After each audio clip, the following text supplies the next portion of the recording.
Nos place darles la bienvenida a una nueva edición de Diálogo al Punto, un programa internacional que les trae información útil y también inspiración para la vida. Tenemos hoy una nueva entrevista en el Centro de Multimedia de la Universidad Adventista del Plata en la Argentina. Y hemos invitado al estudio al doctor Mario Pereira, catedrático, psicólogo clínico, autor de varios libros, artículos, investigador también. Y le damos la bienvenida, doctor. ¿Qué tal, Humberto? Humberto está feliz de verte y de agradecerte tu trabajo como investigador. Gracias. La Biblia, como sabe nuestra audiencia, fue redactada por diversos autores a lo largo de 15 siglos. Y en la Biblia hay una serie de retratos, de anécdotas, de biografías a veces muy breves. Por supuesto, la figura central es Jesús. Pero antes y después de él, y acompañándolo, hay una galería de individuos, hombres, mujeres, a veces niños, jóvenes, que han intrigado a los lectores de la Biblia.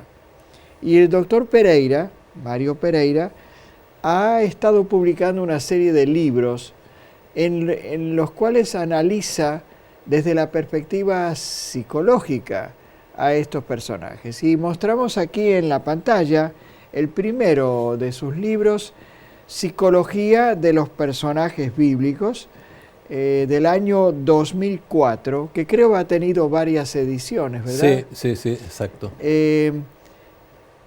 ¿Cuáles son las cosas que recuerda de este libro ya publicado hace algunos años? Bueno, ahí trato personajes bíblicos de primera magnitud. Ajá. Pedro, Abraham, Daniel, personajes que son los más destacados en la Biblia. En los libros posteriores sí, tomé a personajes ya de segunda y de tercera línea. Pues vamos a mostrar aquí, está la segunda, una óptica novedosa sobre el desarrollo humano y la personalidad. Aquí dices que entonces enfocas a otros personajes de segundo nivel. Sí, que no son tan... Por ejemplo, Séfora, sobre Moisés escribí, pero Séfora es la esposa de Moisés y está casi oculta, ¿no? Y muy impactante eso. Sí, realmente impresionante. Y entonces el año pasado publicaste este tercer libro en que sigues con tu galería, Historias Bíblicas Asombrosas. Y de este libro queremos que nuestra audiencia nos escuche dialogar. Tal vez empezando al principio, ¿cómo surge tu interés en examinar la psicología de estos personajes? Bueno, aquí se inició la Universidad Adventista de Plata en el año 1991 y me designaron como director de la carrera, así que fui elaborando el plan de estudio, dando los cursos, y un curso que siempre me gustó y que di durante muchos años fue Psicología de la Personalidad. Ajá. Ahora, después de estar años en el exterior, volví y sigo dando ese mismo curso, Psicología de la Personalidad. Y ahí lo que se estudia son las teorías de las diferentes escuelas de psicología acerca de cómo se entiende el ser humano, cómo es el carácter, la personalidad, el temperamento, en fin, la característica. Pero están las teorías cognitivas, conductuales, de la logoterapia, humanista, diferentes concepciones. Y digo, ¿y cuál es la teoría bíblica? Me pregunté, ¿no? Ajá. Entonces empecé a leer la Biblia. No hay en ningún lugar una teoría sobre la personalidad, ¿no es cierto? Pero tratando de inferir, de descubrir cómo maneja la Biblia la persona humana, qué es lo que destaca, cuáles son los aspectos que distingue el texto bíblico de lo que es el ser humano, ¿no? Entonces, estos tres libros han sido un poco un proceso. En el primero vi 10 características, 10 dimensiones, que me parece que son las dimensiones que definen el perfil del pensamiento bíblico. En el segundo le di una vuelta de tuerca y encontré otras más y vi aspectos de la cosmovisión bíblica, donde está inserto el tema de la personalidad, todos los otros aspectos. Y en el tercero estudié casos así más puntuales y a veces medio impactantes, de Rispa y otros, ¿no? Pero tratando de entender cómo piensa, cuál es la idea que tiene el escritor bíblico para abordar la realidad del ser humano. ¿Encontraste algún personaje que tiene un temperamento parecido al tuyo? Bueno, hay muchos personajes que admiro, que me encantan, ¿no? Parecido, yo creo que me acerco un poco a Natanael. Uno de los discípulos de Juan el Bautista, ¿verdad? Fue un discípulo. Hay un solo episodio que hablan de él, creo que hay alguna referencia después, cuando le pregunta, ¿hemos hallado un Mesías? Y él, ¿de dónde? De Galilea, dijo que era. Sí. Y él ya no le cerró eso. Sí. Y pregunta, es un tipo reflexivo, un tipo muy cristiano, muy religioso, ¿no? Estuvo orando. Porque Juan el Bautista dijo, este es el Hijo este es el Cristo, y lo miró y puede ser. Es un tipo que se pregunta, que analiza, que quiere saber, que investiga, y entonces él se puso a estudiar la profecía, y yo hice lo que me pareció pudo haber sido el itinerario de los textos que él leyó, hasta que se le aparece Felipe, y ahí y después se encuentra con Jesús y él se da cuenta que realmente es el Hijo de Dios. Ahí lo descubre. Sí. Bien, en este último libro tuyo escogí unas pocas biografías porque el tiempo siempre pasa rápido. Quisiera comenzar con Caleb, que es uno de los personajes, un esclavo liberado. Exacto. Un líder militar, compañero de Josué. Y tiene dos momentos que tú señalas allí, uno cuando apenas sale de la esclavitud y luego al final. Y citas estas palabras lindas que me gustaría que leyeras. Sí. ¿Qué dice allí? Josué 14, 10 y 11. Jehová me ha hecho vivir como él dijo estos 45 años desde el tiempo que Jehová habló estas palabras a Moisés, cuando Israel andaba por el desierto. Y ahora, he aquí, hoy soy de edad de 85 años, todavía estoy tan fuerte como el día que Moisés me envió. ¿Cuál era mi fuerza entonces? Tal es ahora mi fuerza para la guerra y para salir y para entrar. Eso fue después, porque él formó parte de los espías que enviaron a investigar Canaán, y trajo informe. Eran 12, uno por cada tribu. Era de la tribu de Judá. El principal de esa tribu, fueron los líderes de cada tribu, y él junto con Josué dieron un informe positivo.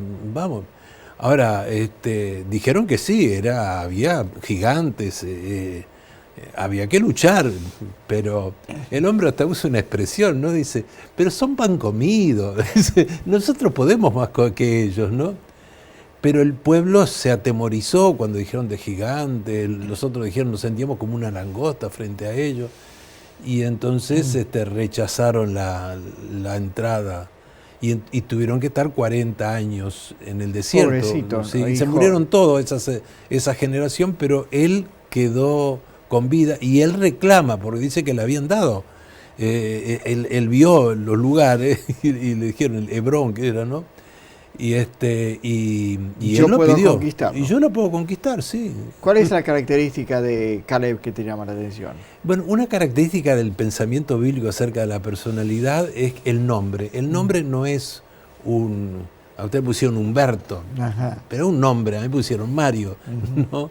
Es una etiqueta, algo que nos pone ahí, y uno después se acostumbra y responde a eso. Pero en la Biblia el nombre habla de la persona.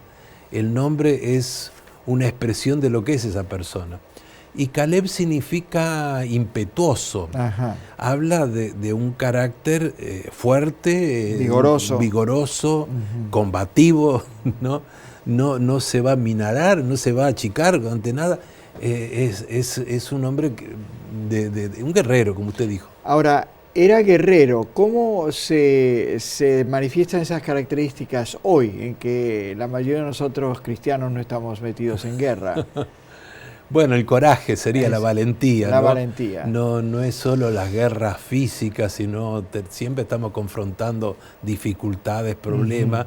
Y uno puede tener una actitud retractiva. En Argentina decimos arrugar, ¿no? Y hay otra gente que no, jamás arruga, van para adelante, ¿no?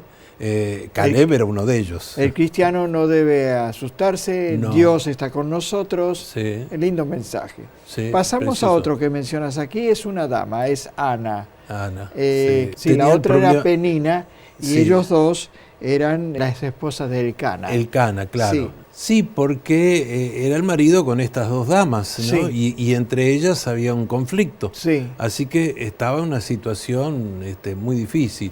Y parece que esto se agudizaba cada año porque ahí viajaban a hacer sacrificios al lugar donde estaba el altar de Dios, y entonces llevaban, el marido le daba un reconocimiento a cada esposa, pero a Ana le daba más porque la apreciaba más, y la otra se enojaba. Claro. Entonces, pero es un drama que se vivió durante mucho tiempo y que seguro la pobre mujer, además Ana es sensible, no reacciona, sufre calladamente todo este menosprecio y esta actitud hostil. Entonces es un personaje muy noble, ¿no? y admirable. La atención, tú incluso usas la palabra bullying, que sería una expresión que se aplacaba a ese caso, ¿verdad? Sí, claro. Bien. Vamos a ver cómo termina este drama de Ana, la estéril, la preferida de su esposo, porque hay unas cualidades muy lindas en este personaje. Sí. Bueno, es una historia de final feliz, porque ella va a orarle a Dios y le pide que por favor le dé un hijo, y Dios le escucha y tiene ese hijo. Que vamos a mantener en suspenso a la audiencia aquí hasta la segunda mitad. Okay. Ya, vamos a hacer un paréntesis y cuando volvamos vemos cómo termina bien esta historia de Ana, la bondadosa. No se vayan, que ya regresamos. La Red de Profesionales Adventistas es un registro global de profesionales que tienen una dirección electrónica y poseen un título universitario. Si usted desea apoyar la misión adventista con sus talentos y experiencia profesional, lo invitamos a inscribirse en esta red. Así podrá encontrar oportunidades de empleo y recibir anuncios de puestos vacantes en su especialidad.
Si usted desea vigorizar su mente y su vida cristiana, lo invitamos a visitar el portal de la editorial Adventus.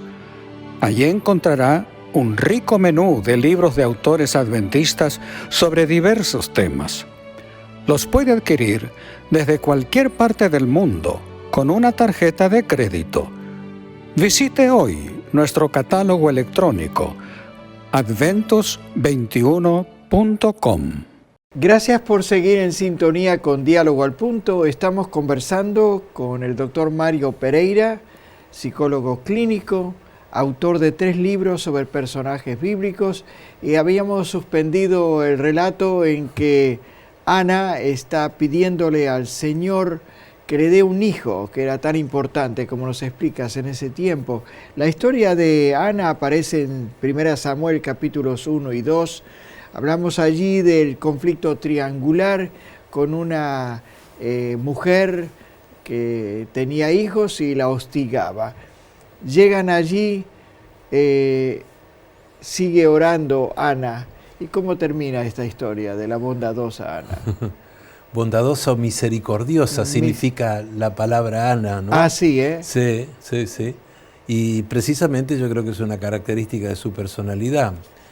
Bueno, termina en que ella ofrece ese hijo, si Dios se lo daba, a Dios. Ajá. Y Dios responde y tiene el hijo, Samuel, se llama, ¿no?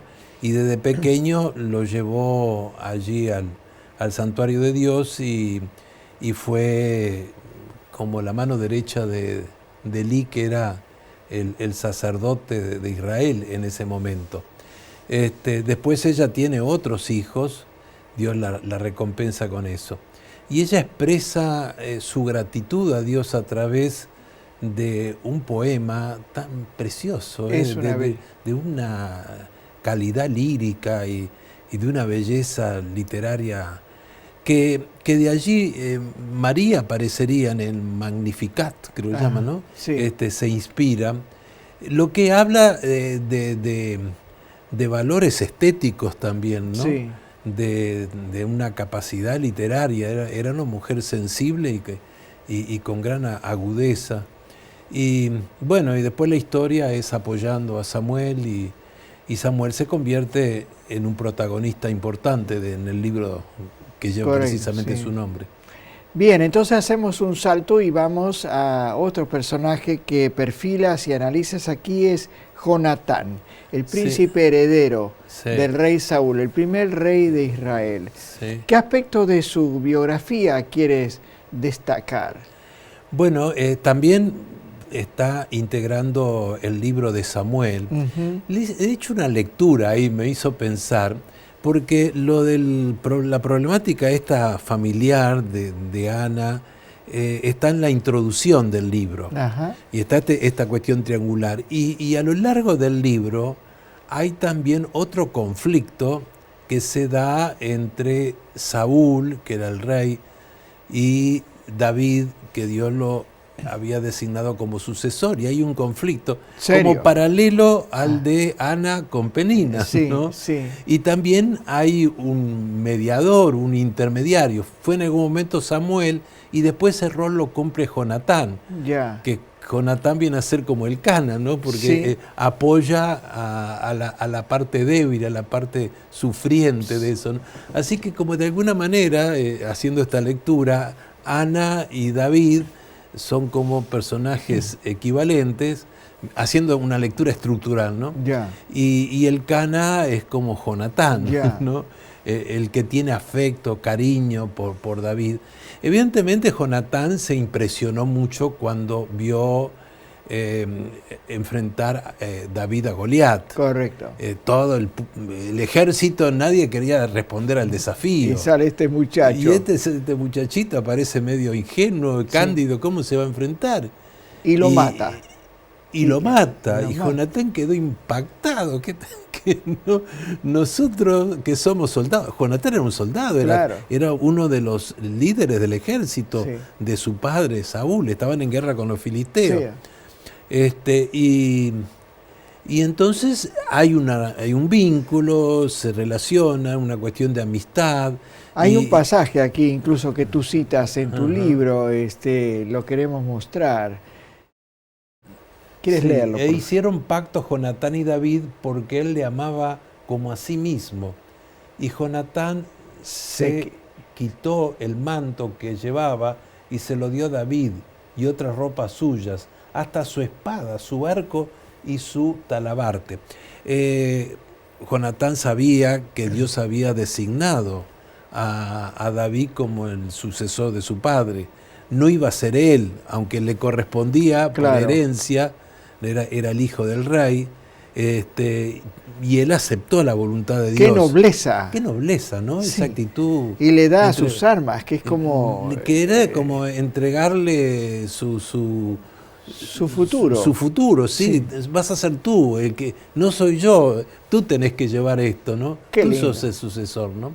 Es un gesto notable, ¿no? De lealtad. Bueno, estuvo entre dos lealtades. También tuvo este conflicto Jonatán, porque por un lado era el hijo, el príncipe heredero. El príncipe, y tenía que responder a su padre, tenía que ser leal a su padre, pero por otra parte tenía que ser leal a su amigo. Pero él sabía que Dios lo había designado, así que, y consideraba que era mejor persona, era la persona con las cualidades que... Amistad. También. Y entonces pasamos al último personaje, porque apenas tenemos tiempo aquí. Hablas de un personaje del que no sabemos mucho, Apolos. Sí. Y aquí está su biografía, que tal vez te pido que leas. Ok. Llegó entonces a Éfeso un judío llamado Apolos, natural de Alejandría, varón elocuente, poderoso en las Escrituras. Este había sido instruido en el camino del Señor y, siendo de espíritu fervoroso, hablaba y enseñaba diligentemente lo concerniente al Señor, aunque solamente conocía el bautismo de Juan. Cuando le oyeron, Priscila y Aquila le tomaron aparte y le expusieron más exactamente el camino de Dios. No hay mucha información de Apolo, uno tiene que leer entre líneas. Era de origen judío, sí. de la diáspora, sí. Vivía en Alejandría, en Egipto.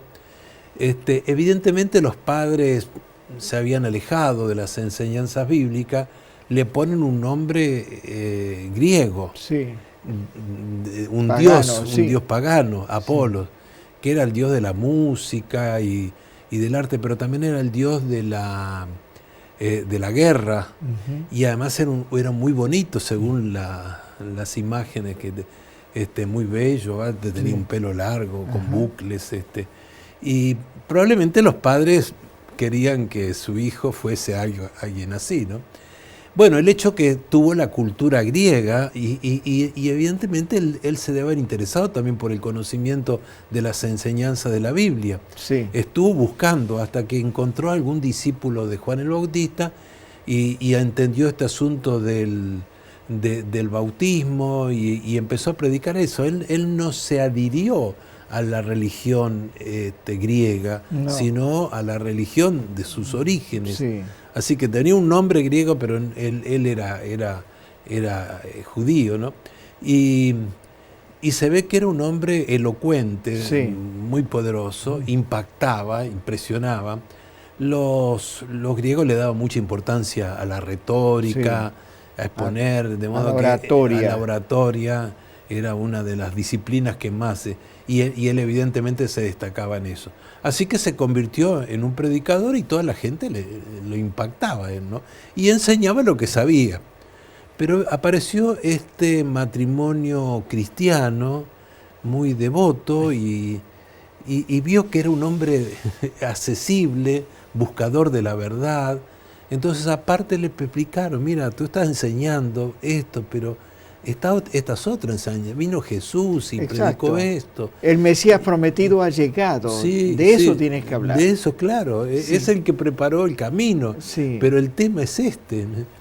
Y Apolo se interesó en eso, quedó cautivado por el mensaje y empezó a predicar el cristianismo, ¿no? Es muy interesante, tú lo presentas como un buscador de la verdad, como dices así, alguien que está dispuesto a aprender más de la verdad. Sí, exacto. Que es una linda cualidad para todo ser humano. Estoy dispuesto a aprender, a que me enseñe. Sí, porque mucha gente a veces adquiere cierta fama, reconocimiento, todo el mundo lo aplaude y se la cree como que ya no necesita más. Este hombre es un hombre que seguía investigando, él transmitía, pero a su vez recibía, ¿no? Y en eso él fue humilde. Y la humildad está en otra expresión, en otra situación que se dio, porque en Éfeso es una iglesia, no, después fue a Corinto, ¿no? Sí. Primero fue en Éfeso, después fue a Corinto. Corinto era una iglesia que le había hecho Pablo, y bueno, Pablo era muy reconocido, está en el Istmo allí, Sí, en el Peloponeso. Y entonces él fue a predicar allí y mucha gente también quedó impresionado, y algunos se decían, yo soy de Apolo, y otros no, yo estoy con Pablo. Y se creó cierta rivalidad. Cierta tensión. Y Pablo escuchó esto y evidentemente se molestó, y hay alguna referencia que hace a esto. No lo ataca Apolos, pero es como que no le gustó mucho a Pablo que él se confrontase o la gente lo tuviese. Pero termina diciendo, es el Espíritu el que dio el crecimiento. Sí. Apolo sembró, Sí, yo también, sí. pero es Dios el que da el crecimiento. Sí, finalmente se reconoce, pero da la impresión a uno al leer con Hay un poco de tensión. Que hay un poco de malestar de Pablo por esto. Y evidentemente que a Apolos le llegó eso y tiene un acto de nobleza notable, ¿no? Él se retira, él no alienta más esa actitud, deja que su figura mengue como Juan el Bautista, sí, ¿no? Bajo perfil, se va de ese lugar, quizás fue a alguna otra iglesia más pequeña, quizás a abrir obra en algún otro lugar, pero no quiso que la gente lo comparasen con Pablo, ¿no? Mario, muchas gracias por este tiempo que nos has dedicado, por estos libros que nos hacen entender mejor a los personajes. Sí, son historias que a uno le apasionan, ¿no? Entonces, que Dios te siga bendiciendo. Bueno, gracias, igualmente. Y a nuestra audiencia le decimos que va a haber un próximo programa de Diálogo al Punto y le pedimos que no se olviden de sintonizarnos. Adiós.